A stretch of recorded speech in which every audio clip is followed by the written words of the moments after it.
কথা হুজুরে যে বলানো যায় না। আপনার একটা মাইয়ের বয়স 39 বছর, আপনার নাম কালামুল্লাহ, মাইয়েটার নাম কাজলি, চেহারা আর কাতরাতুন নিসা, তুমসা কালা, বতি হইয়া আর পাইয়ে গেছে 39 বছর বয়স।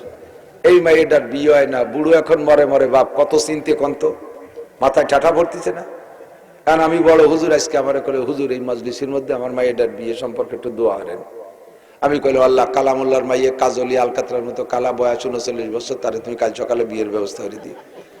সবাই আমিন কইলেন। কাল সকালে কাজলি বাড়িতে ঘরেতে বাইরেতে পারবে। এ তুই সেই কাজলি? কালামুল্লাহর কাকা আপনার মাইয়ে, কাকা রাস্তায় হাঁটতে পারবে না। আর পরের মেয়ের জন্য আমি অত মহব্বতের সাথে দোয়াও করব না। আমার মেয়ের বিয়ে বাকি থাকলে আমি যেভাবে বলবো, আপনার মেয়ের জন্য তো আমার ওই মায়া না। মসজিদে নামাজের পর ইমাম সাহেব কেন মোনাজাত করে না, এই নিয়ে একদল আদা জল খাইয়ে নামে। মোনাজাত করতেই হবে, যদি ভিড়ে মোনাজাত বাদ দাও হুজুর তাহলে তোমার চাকরি খেয়ে দেবো। এইগুলো সভাপতি, সেক্রেটারি, কমিটির লিডাররা রেডি হয়ে ওত পাইতে রয়েছে, খালি একটা দিন মোনাজাত মিস করলি সেই দিন দেবো চাকরি ছুটইয়া। হুজুর কয় মোনাজাত যদি করতে হয় তাহলে করার মতোই করবো। হুজুর এবার আরবিতে মোনাজাত করে, আর সবাই তো আল্লাহুম্মা আমিন কয়। হুজুর আরবিতে মোনাজাত করে আল্লাহুম্মা খুজ আদাই, সবাইকে আল্লাহুম্মা আমিন। আল্লাহুম্মা জালজিল আকদামাহুম, আল্লাহুম্মা শাত্তিত শামলাহুম, আল্লাহুম্মা মাযযিক জামাহুম, আল্লাহুম্মা সাবিদ উজুহাহুম, আল্লাহুম্মা ফুল্লা হাদ্দাহুম, আল্লাহুম্মা দাম্মির দিয়ারাহুম, আল্লাহুম্মা করিব বুনিয়ানাহুম, আল্লাহুম্মা খালিব বাইনা কালিমাতিহিম, আল্লাহুম্মা খুজুম আকজাজিজি মুক্তাদির। এই কয়েকে দোয়া দিছে, আর সেই কয়জন আল্লাহুম্মা আমিন করছে। কি কইছে জানেন ইমাম সাহেব? আল্লাহ যে কয়টা আমার পিছনে লাগছে তুমি সেই কয়টার পিছনে লাগো, আর সেই কয়টাই কয় আল্লাহুম্মা আমিন। ঠিক আছে আল্লাহ লাগো। আল্লাহ যে কয়টা আমার চাকরি ছুটানোর জন্য এই যে বসে আছে, ওই কয়টার মুখ কালা করে দাও। আরবিতে কয়, ওরা কয় আল্লাহুম্মা আমিন, ঠিক আছে আল্লাহ দাও। আল্লাহ এই কয়টার মধ্যে মতানৈক্য সৃষ্টি করে দাও, গ্যাঞ্জাম বাধাই দাও। ওরা কয় আল্লাহুম্মা আমিন, দাও গ্যাঞ্জাম। মোনাজাত শেষ হতে না হতে সভাপতি, সেক্রেটারি বক্সিন্দে দাঁত ফেলাই দিয়েছে। ওই মসজিদের মধ্যে দোয়া কবুল হয়ে গেছে। হুজুর রে যে দোয়া হবেন চেনেন হুজুর রে, ওই পাইকারি দোয়ার দরকার নেই, দোয়া হবে যার যার। কথা বল। উসমান কায় তবুকের যুদ্ধে আজকে খেলা হবে, আবু বকর ওমর আজকে ফেল করাবো। উসমান কায় হুজুর আমার যত সম্পদ সারা দেশে আছে সমস্ত মালের 3 ভাগের 1 ভাগ আমি একা তবুকের যুদ্ধে দিলাম। হযরত উসমান তবুকের যুদ্ধে যেই পরিমাণ মাল দিয়েছিলেন, একা উসমানের মালে তবুকের যুদ্ধের মতো 10টা যুদ্ধ পরিচালনা করার পরও মাল থেকে যাবে। এত মাল দেশে উসমান। তবে টোটাল সম্পদের 1/3, 3 ভাগের 1 ভাগ 33%। হযরত ওমর বলে হুজুর তাহলে আমি কি দেব? বলবো না, আমি বাড়িতে আসি। হযরত ওমর বাড়ি যাইয়া 2টা লুঙ্গি বিছাইছে, পুরো বাড়ির সব মাল এক জায়গা কইরা, সমস্ত মালের অর্ধেক ভাগ কইরা 2 লুঙ্গিতে 2 টুপলা বাঁধে 2 বাপ বেটা মাথায় করে এনে ঢেলে দিছে। ওমর তুমি কি আনছো? কয় হুজুর পুরো বাড়ির সম্পদের অর্ধেক নিয়ে আসছি। পার্সেন্ট হইছে 50%। কত? 50% আবু বকর কে হুজুর আমি বাড়িতে আসি। আবু বকর বাড়ি যাইয়া সংসারের সমস্ত মাল গুছাইয়া একটা লুঙ্গি বিছাইয়া শুধু প্রত্যেকের পরনের কাপড় টুকবা দেয়ার বাকি যা ছিল, থালবাটি পরিষ্কার করার জন্য আমাদের গোপালগঞ্জে ভাষায় কয় যে সাইনা মাজনি, আমাকে কয় 10 মাইল। এই মাজনি 10 মাইল পর্যন্ত সব দিয়ে টুবলার মধ্যে বাঁধে আবু বকরের 1 বোঝা হইছে। এইটাই নে হুজুরের সামনে বস্তা খুলে দিয়েছে, দেখে সংসারের কিছু আনতে বাকি নেই। আবু বকর আনছে সংসারের সব, ওমর আনছে অর্ধেক, উসমান আনছে 3 ভাগের 1 ভাগ। তবে উসমানের 3 ভাগে যা হইছে সারা মদিনা গুছায় তা হবে না। দোস্ত এবার আপনার বিবেচনা দিয়ে বলেন, আবু বকর দেশে 100%, ওমর দেশে 50%, 50, উসমান দেশে 33%। যদিও উসমানের মাল সবচাইতে বেশি, তবে পার্সেন্টে জিতে গেছে কে? আবু বকর। কিছু বাড়ি তুই আসে নাই। হুজুর বলেন আবু বকরের নিজের যে পরনের কাপড়টা ছিল তাও তার মধ্যে। তাহলে উনি পরলেন কি? হাদিসে দুই রকম পাওয়া যায়, খেজুরের পাটি পরছেন অথবা সালার একটা শর্ট পরছে। সব মালাইয়া নবী পাকের কাছে দিয়ে বলে কিসা খালি কই বাজান, জীবন ভরে শোনেন, নিজের ভিতরে তৈরি করেন, এমন একটা স্বভাব তৈরি করতে হবে। নবী পাক বলে আবু বকর এদি সব নিয়ে আসো, বাড়ি কি রেখে আসছো? আবু बकर का सारे दुनिया देख भी सब रह गए मेरे लिए, सारे दुनिया देख भी सब रह गए मेरे लिए, एक खुदा मेरे लिए एक मुस्तफा मेरे लिए, एक खुदा मेरे लिए एक मुस्तफा मेरे लिए। সব দেওয়ার পরে আমার সব রয়ে গেছে, আমার এক আল্লাহ আর আমার এক নবী থাকলে আমার সব আছে। আল্লাহ। ও দোস্ত, আবু বকর জুমার নামাজ পড়তে যায়, নবী পাক ঘর থেকে রেডি হয়েছেন, নবী জুমার নামাজের খুতবা দিতে যাওয়ার সময় জিব্রাইল বডিগার্ডের দায়িত্ব পালন করতেন। জিব্রাইল এসে নবীকে ঘর থেকে মসজিদে নববীতে নিয়ে যায়। আজকেও জিব্রাইল আইছে মসজিদে, আসার পরে বলছে জিব্রাইল হুজুরকে, হুজুরে বাসায় আসছে আগাই নিতে। জিব্রাইলের পরনে দেখে একটা সালার শর্ট। হুজুর কা জিব্রাইল, তুমি তো জিব্রাইল এমন জীর্ণ শীর্ণ পোশাক কোনোদিন পরো না, আজকে কেন সালার শর্ট? জিব্রাইল জবাব দিলেন, ওগো আল্লাহর নবী, খালি আমি একাই সালার শর্ট পরি নাই, আসমানের নিচে জমিনের উপরে যত ফেরেশতা, সকল ফেরেশতাকে আল্লাহ অর্ডার করেছে সালার শর্ট পড়তে। কেন? কয় যান মসজিদে যে দেখেন আপনার আবু বকর সংসারের সব মলতমুকের যুদ্ধে দিয়া পরনের কাপড়টা খুলে দিয়া সালার চট পরে মসজিদে আসে। আবু বকরের পোশাক দেখে আল্লাহ অর্ডার করেছে, ও ফেরেশতারা আজকে সবাই আবু বকরের স্মরণে সালার চট পরবা। ওয়া ইনফাকু মালি আলা আমরিক, আপনি হুকুম করবেন এমন করে সব আমার দিয়ে দিতে ভালো লাগে। এক মহিলা দৌড়ে আসছে, ছোট্ট একটা বাচ্চা নিয়ে আসছে, একটা কন্যা সন্তান নিয়ে আসছে, ছোট্ট দুধের বাচ্চা এসে কয় ইয়া রাসূলুল্লাহ, এইটা নেন যুদ্ধের জন্য। হুজুর বললেন যুদ্ধে তোমার এতটুক মেয়েদের কি করব? ও যদি সাবালিকা হইতো, বড় হইতো, তাহলে ও তো আমাদের সাথে যাইয়া নার্সের কাজ করতে পারতো। উহুদের যুদ্ধে নবী পাক আহত হয়েছেন, আলী আহত হয়েছেন, নবী পাক আহত হয়েছেন। হযরত ফাতেমা রাদিয়াল্লাহু তাআলা আনহা এবং হযরত আয়েশা সিদ্দিকা দুইজনে নবী পাকের সেবা শুশ্রূষা করেছেন, নার্সের কাজ করেছেন। মেয়েটা বড় হইলে তো এ খেদমত করতে পারতো। আরে তোমার এত ছোট বাচ্চা নেব কেন? তোমার বাড়ি কোনো পুরুষ থাকলে পাঠিয়ে দাও। মহিলাকে ডেকে দিয়ে বলে, ওগো আল্লাহর নবী, উহুদের যুদ্ধে, বদরের যুদ্ধে আমার আব্বা, আমার ভাই, আমার স্বামীরা শহীদ হয়ে গেছে দুই যুদ্ধে। আমি মহিলা মানুষ, আমি কিভাবে যাব? নবজাতক বাচ্চা আমার পেট থেকে মাত্র ডেলিভারি হয়েছে কয়েকদিন আগে। আমি নিজেও দুর্বল, নইলে নার্সের কাজ করতে আমি যাইতাম। আমার দেওয়ার মতো কিছু নাই, যার মতো আমার পরিবারে কোনো পুরুষ নাই। আমার দেওয়ার মতো আমার একমাত্র কন্যা সন্তান, এইটারে নিয়ে যান। হুজুর বললেন মেয়ে দিয়ে কি করবো জায়গায়? কয় হুজুর আপনি যখন যুদ্ধে যাবেন বিভিন্ন দিক থেকে তীর উড়ে উড়ে আসবে, আমার মেয়েটাকে আপনি ঢাল হিসেবে ব্যবহার করবেন। আমার মেয়ের গায়ে ঢাল বিদ্ধ, তীর বিদ্ধ হয়ে মেয়ে শহীদ হয়ে যাবে, আমার নবীর জান বেঁচে যাবে আমার কন্যার বিনিময়ে। কিয়ামতে আমি শহীদের মা হিসেবে জান্নাতে যেতে পারবো। আশিকে রাসূল দাবি করো, সুন্নতে রাসূল কোনো জায়গা নাই। শুধু সিন্নি খাবা, মিলাদের পরে জিলাপি খাবা, আর মাঝে মাঝে স্লোগান দিবা এর নাম আশিকে রাসূল।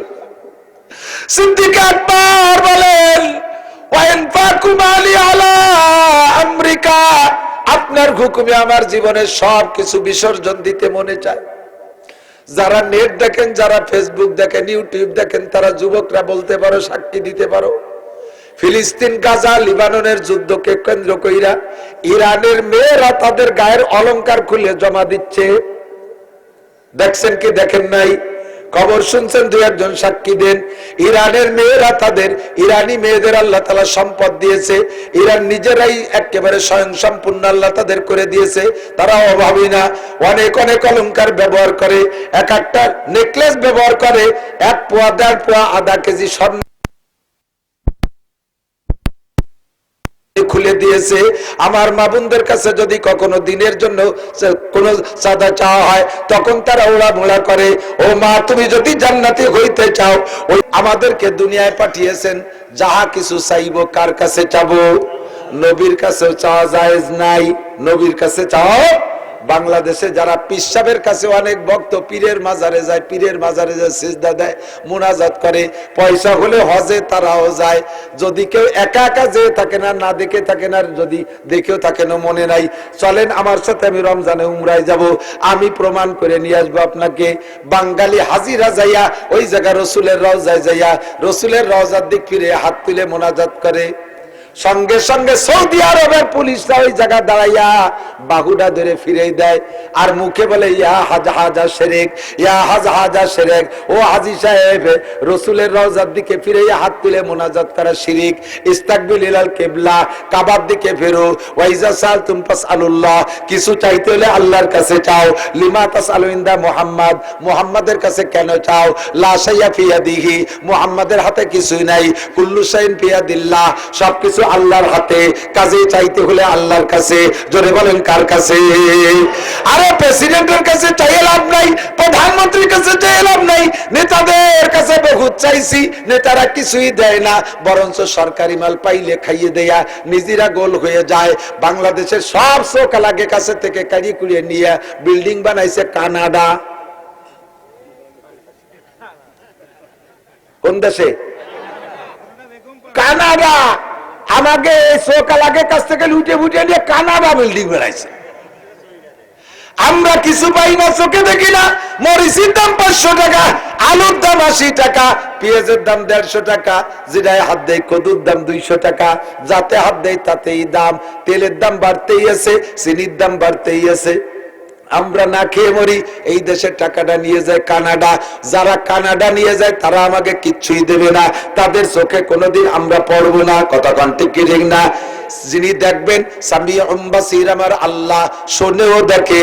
আল্লাহ পাক রব্বুল আলামিন বলেন ওয়াইজা সাআলাকা ইবাদি, ওগো নবী তোমার আমার বান্দারা যখন তোমার কাছে আমার সম্পর্কে জিজ্ঞাসা করে আল্লাহ কত দূর, সারা দুনিয়া থেকে দোয়া করি, আল্লাহ কি আমাদের দোয়া শোনে না? আল্লাহ কি অনেক দূরে বিদায় আমাদের আওয়াজ আল্লাহর কাছে পৌঁছে না? ভালো একটা মাইকে ডেকে কলি কি আল্লাহ শুনবে? আল্লাহ পাক বলেন ওয়াইজা সাআলাকা ইবাদি আন্নি, আমি কত দূরে এই বিষয় যদি তোমার কাছে আমার বান্দারা জিজ্ঞাসা করে, তাহলে তাদেরকে বলে দাও ফাইন্নী কারীব, আমি আল্লাহ দূরে না, আমি আল্লাহ অতি নিকটে। কত নিকটে? সূরা কের মধ্যে বলেন আল্লাহ কাবা নাহনু আকরাবু মিন হাবলিল ওয়ারিদ, আমি তোমার শাহরাগের চাইতে নিকটে। জোরে কন্না সুবহানাল্লাহ।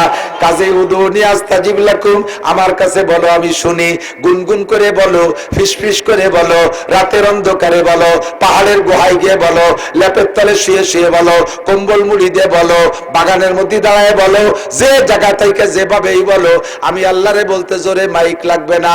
নবী পাক একবার বলছেন নারায়ে তাকবীর, সাহাবায়ে কিরাম জোরে বলে উঠছে আল্লাহু আকবার। হুজুর বলেন ইরবাউ আলা আনফুসিকুম, অত জোরে আল্লাহু আকবার কওকা, অত জোরে বললে নিজের হার্টে কষ্ট হয়, মাথার উপরে প্রেসার পড়ে। তুমি যাকে আল্লাহু আকবার বলে বলতেছো সে বয়রা না, সে বয়রা না, সে শোনে না তা না, আস্তে বললেও শোনে, জোরে বললেও শোনে। কথা বলেন ঠিক কি ঠিক না? তবে মুনাজাত জোরে বলার চাইতে আস্তে বলাই ভাষাগত দিক দিয়েই দাবি করে। আরবিতে কয় মুনাজাত, মুনাজাত হলো আরবি শব্দ, দোয়া বা মুনাজাত। দোয়া মানে ডাকা, আর মুনাজাত মানে আরবিতে মুনাজাতের শব্দের অর্থই হলো কানে কানে কথা বলা। বুঝতে পারিনি? মুনাজাত মানে কি? কানে কানে কথা বলা। তো কানে কানে কথা কি মাইকি কয় নাকি? মসজিদের ভিতরে জোরে জোরে করছে, একটা কথা গোপনে কইতে হবে, হুজুর একটু দিকে এর নাম কানে কানে কথা না? আর আমাকে মুনাজাত মাইকে জাবর ছাড়ি না করলে হবে না, তাই কি মুনাজাত তাই নাকি? আর আপনার কি প্রয়োজন এটা তো আমি জানি না। আপনারা এখানে যত মানুষ আসছেন তত প্রকারের প্রয়োজন, আর আমি মুনাজাত করব, আমার মুনাজাত তো আমার প্রয়োজন গুলোর দিকে আমার খেয়াল পড়বে। ঠিক না? আমি আমার গুলো বলি বলি এ জায়গা মোনাজাত করব, আপনারা আল্লাহুম্মা আমিন কইয়া আমার জন্য আমারটা কবুল করেন। আপনি তো খালি হতে বাড়ি গেলেন। দুটি একটা মিলতে পারে, সব মিলবে না। আর সব কথা হুজুরে যে বলানো যায় না। আপনার একটা মাইয়ের বয়স 39 বছর, আপনার নাম কালামুল্লাহ, মাইয়ের নাম কাজলি, চেহারা আল কাতরাতুন নিসা, তুমসা কালা, বতি হইয়া আর পাইয়ে গেছে 39 বছর বয়স। এই মেয়েটার বিয়ে হয় না, বুড়ো এখন মরে মরে বাপ, কত চিন্তে কন্ত, মাথায় ঠাঠা পড়তেছে না। কারণ আমি বড় হুজুর, আজকে আমার করে হুজুর এই মজলিসের মধ্যে আমার মেয়েটার বিয়ে সম্পর্কে একটু দোয়া করেন। আমি কইলাম আল্লাহ কালামুল্লাহর মাইয়ে কাজলি আলকাতরার মতো কালা, বয়স 39 বছর, তারে তুমি কাল সকালে বিয়ের ব্যবস্থা করে দিও। সবাই আমিন কইলেন। কাল সকালে কাজলি বাড়িতে ঘরেতে বাইরেতে পারবে। এ তুই সেই কাজলি? কালামুল্লাহ কাকা আপনার মাইয়ে, কাকা রাস্তায় হাঁটতে পারবে না। আর পরের মেয়ের জন্য আমি অত মহব্বতের সাথে দোয়াও করব না। আমার মেয়ের বিয়ে বাকি থাকলে আমি যেভাবে বলবো, আপনার মেয়ের জন্য তো আমার ওই মায়া না। মসজিদে নামাজের পর ইমাম সাহেব কেন মোনাজাত করে না, এই নিয়ে একদল আদা জল খাইয়ে নামে। মোনাজাত করতেই হবে। যদি ভিড়ে মোনাজাত বাদ দাও হুজুর, তাহলে তোমার চাকরি খেয়ে দেবো, এই বলে সভাপতি, সেক্রেটারি, কমিটির লিডাররা রেডিও যে ওত পাইতে রয়েছে। খালি একটা দিন মোনাজাত মিস করলি সেই দিন দেবো চাকরি ছুটইয়া। হুজুর কয় মোনাজাত যদি করতে হয় তাহলে করার মতোই করবো। হুজুর এবার আরবিতে মোনাজাত করে, আর সবাই তো আল্লাহুম্মা আমিন কয়। হুজুর আরবিতে মোনাজাত করে আল্লাহুম্মা খুজ আদাই, সবাইকে আল্লাহুম্মা আমিন। আল্লাহুম্মা জালজিল আকদামাহুম, আল্লাহুম্মা শাত্তিত শামলাহুম, আল্লাহুম্মা মাজ্জিক জামাহুম, আল্লাহুম্মা সাবিদ উজুহাহুম, আল্লাহুম্মা ফুল্লা হাদ্দাহুম, আল্লাহুম্মা দাম্মির দিয়ারাহুম, আল্লাহুম্মা কর্রিব বুনিয়ারাহুম, আল্লাহুম্মা খালিব বাইনা কালিমাতিহিম, আল্লাহুম্মা খুজুম আকজাজিজি মুক্তাদির। এই কয়েকে দোয়া দিছে, আর সেই কয়জন আল্লাহুম্মা আমিন করছে। কি কইছে জানেন ইমাম সাহেব? আল্লাহ যে কয়টা আমার পিছনে লাগছে তুমি সেই কয়টার পিছনে লাগো, আর সেই কয়টাই কয় আল্লাহুম্মা আমিন। ঠিক আছে আল্লাহ লাগো। আল্লাহ যে কয়টা আমার চাকরি ছুটানোর জন্য এই যে বসে আছে, ওই কয়টার মুখ কালা করে দাও। আরবিতে কয় ওরা কয় আল্লাহুম্মা আমিন, ঠিক আছে আল্লাহ দাও। আল্লাহ এই কয়টার মধ্যে মতানৈক্য সৃষ্টি করে দাও, গ্যাঞ্জাম বাধাই দাও, ওরা কয় আল্লাহুম্মা আমিন, দাও গ্যাঞ্জাম। মোনাজাত শেষ হতে না হতে সভাপতি, সেক্রেটারি বক্সিন্দে দাঁত ফেলাই দিয়েছে। ওই মসজিদের মধ্যে দোয়া কবুল হয়ে গেছে। হুজুর রে যে দোয়া হবেন চেনেন হুজুর রে, ওই পাইকারি দোয়ার দরকার নেই। দোয়া হবে যার যার, কতক্ষণ দোয়া হবে যার যার, গোপনে নির্জনে। উদুর রাব্বাকুম তাদাররুআন ওয়া খুফিয়া, তোর ডাকো ডাকো তোমার রবকে কেঁদে কেঁদে গোপনে। কোরআন শরীফের আয়াত, উদুউ রাব্বাকুম তাদাররুআন ওয়া খুফিয়া, ডাকো তোমার রবকে কেঁদে কেঁদে গোপনে। সব মানুষ যখন ঘুমিয়ে আছে, আল্লাহর নবী বলেন রাজুলুন যাকারাল্লাহ খালিয়ান ফাফাজাত আইনা, সমস্ত মানুষ ঘুমিয়ে আছে, একা একা শেষ রাত্রে উইঠা আল্লাহকে বুঝাই বলবেন আল্লাহ দেখো এখন কেউ আসে নাই। আল্লাহ দিনের বেলা হলে বহুত মানুষের ভিড় হয়ে যায়, এখন সবাই ঘুমাই রয়েছে, তুমি আর আমি দুইজন মাত্র সজাগ, নির্জনে গোপনে তুমি আমারে মাফ কইরা দাও, আমার চাহিদাগুলো পূরণ করে দাও। আল্লাহ আসমানে এসে আখেরি আসমানে ডাকতে থাকে, আল্লাহ মুস্তাগফিরিন ফাগফিরালাহ, কে আছিস গুনাহগার আয় মাফ করে দেব। আল্লাহ মুস্তারজিকিন ফারজুকা, এ যুবক সমন্বয় মিছিল করে তুমি চাকরি বাকরি পাইনি, ওই 2-3 জনে পদ পাইছে, তোরা তো ছাগলের 3 নম্বর বাসার মতো লাভাই ফেলাই বাড়ি চলে আইছিস, তোকে তো চাকরি বাকরি হইলে তোকে রুজির দরকার, আমার কাছে আয়। ওই ডাকা যে ভালাই হবে না, হাসিনের খেদাইছো তবুও চাকরি পাও নাই, ডাক্তার ইউনুস আইসে তো তোমাকে চাকরি দেই নাই, ও কেউ দেবে না চাকরি পাইতে। আল্লাহ মুস্তারজিকিন আমার কাছে আয়, আমি তোরে চাকরির ব্যবস্থা করে দেব, আমি তো রুজির ব্যবস্থা করে দেব, দুনিয়ার কেউ দিতে পারবে না। কথা বল না কেন? ঠিক কি ঠিক না? যত মানুষ ওই জায়গায় সমন্বয় যে লাভাইছে, সবার কি চাকরি হয়েছে? কয়জনের হয়েছে? খুব একটা হয়নি, কেরই হয়নি। কয় যে আমরা কয়তে দেবো চাকরি, সরকার আসুক, নির্বাচিত সরকার, তারা জাগে যায় দিবে নে, এই কয়ে বুঝতে থুয়ে দেছে। আল্লাহকে আমিও বুঝ দেই না, আমি হলো নগদে দিয়ে দেই। তোরে একটা চাকরি দিলি খুশি হবি, তার চাইতে তোর আন্ডারে 100 লোকের চাকরি করাবো, তোরে মালিক বানাই দেবো। পারে কে? পারে কে? আল্লাহর কাছে চাইবা, গোপনে গোপনে কেঁদে কেঁদে চাইবা।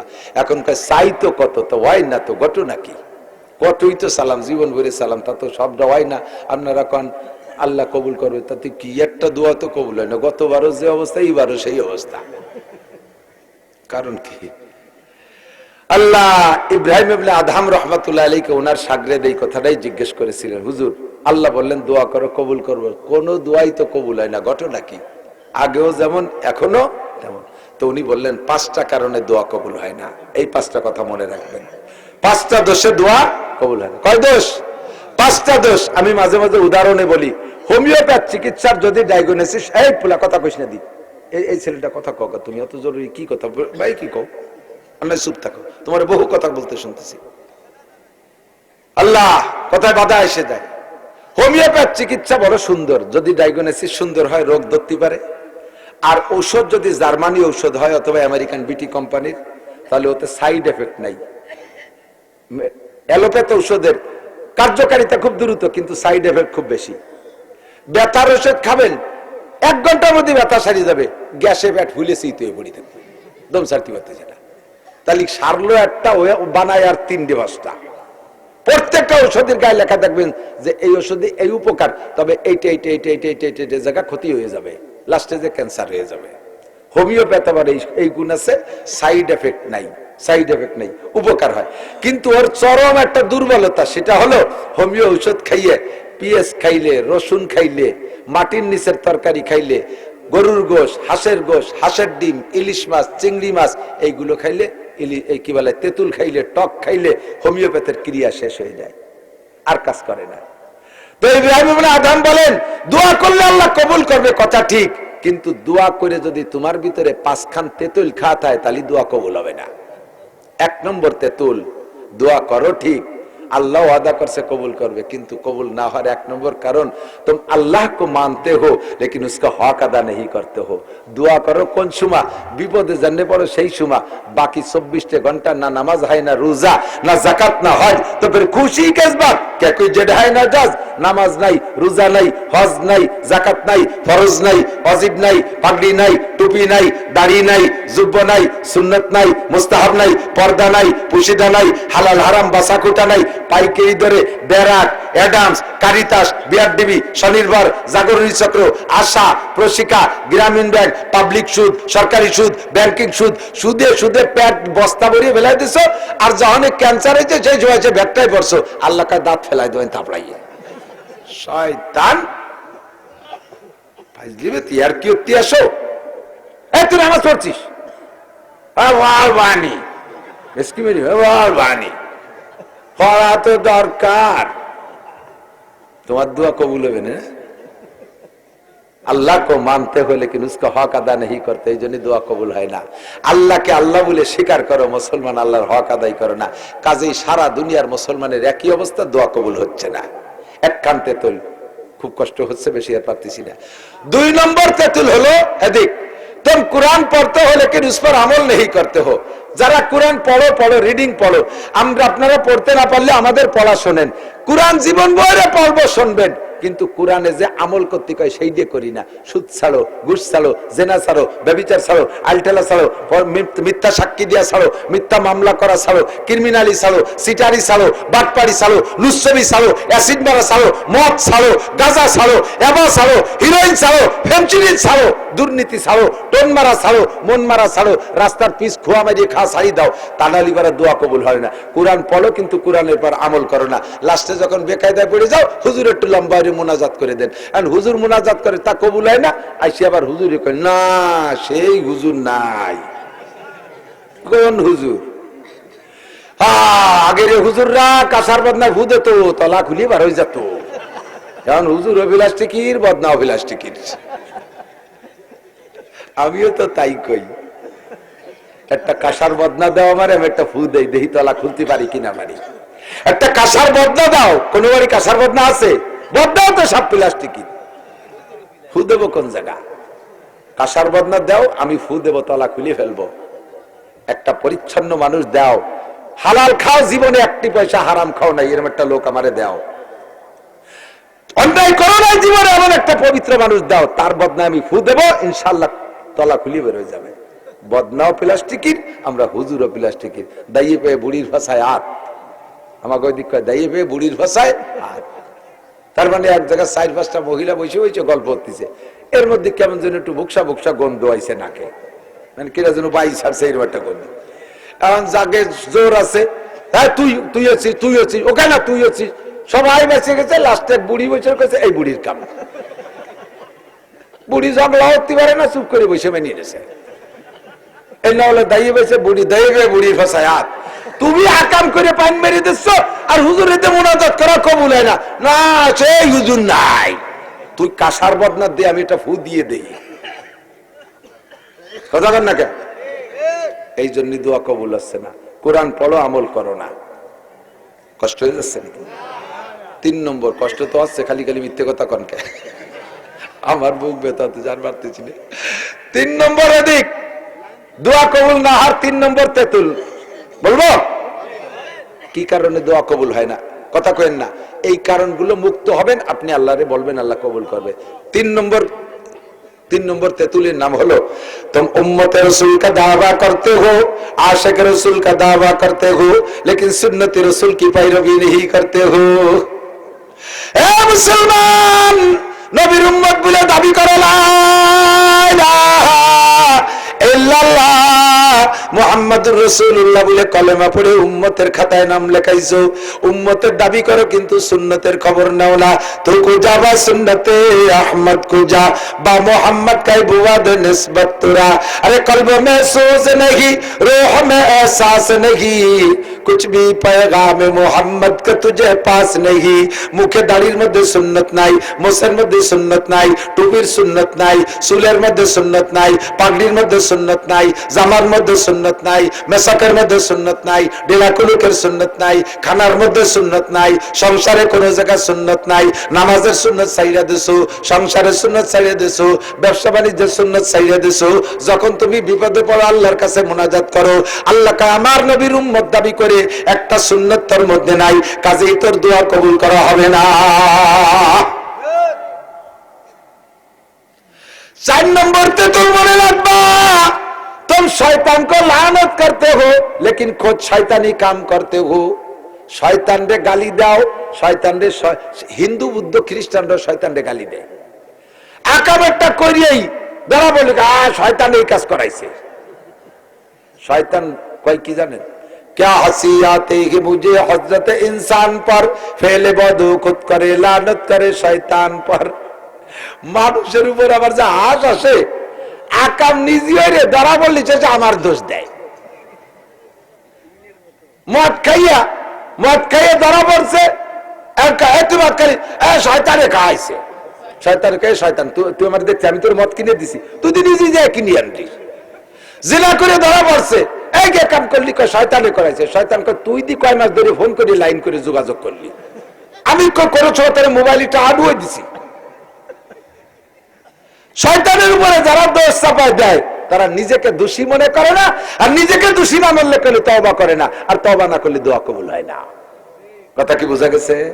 4 নম্বর তেতুল, শয়তানরে গালি দাও, নিজে শয়তানি কাম করো, এই জন্য দোয়া কবুল হয় না। 5 নম্বর তেতুল হলো, तुम अपने आइब की तरफ नजर नहीं करते हो, दूसरे के आइब ढूंढते हो। নিজের একটা দোষের দিক তাকাও না, আর একজনের দোষ খুঁজে বেড়া। বসলি ওরে আল্লাহ, চেয়ারম্যান এটা আবাল, মেম্বার একটা দামড়া, শেখ হাসিনা স্বৈরাচার, খালেদা জিয়া মূর্খ, লেখাপড়া জানে না, এরশাদ এক নুস্য। 3 জনে বসে বসে সমালোচনা। তোরা 3 জন কি এরিস? কামি ভ্যান চালাই, ও মাছ বেছে, আর ওর এখন কোদাল আছে মাটি কাটে। ওনরা 3 জন 7 দোয়াতে তলিরাটি, হাসিনা, খালেদা আর এরশাদ দোষী। এই জন্য আল্লাহ ঘুরে ঘুরে তাকে প্রধানমন্ত্রী প্রেসিডেন্ট বানায়, আর ওনরা 3 জন মাছ বেশি আর ভ্যান চালাই বেড়ায়।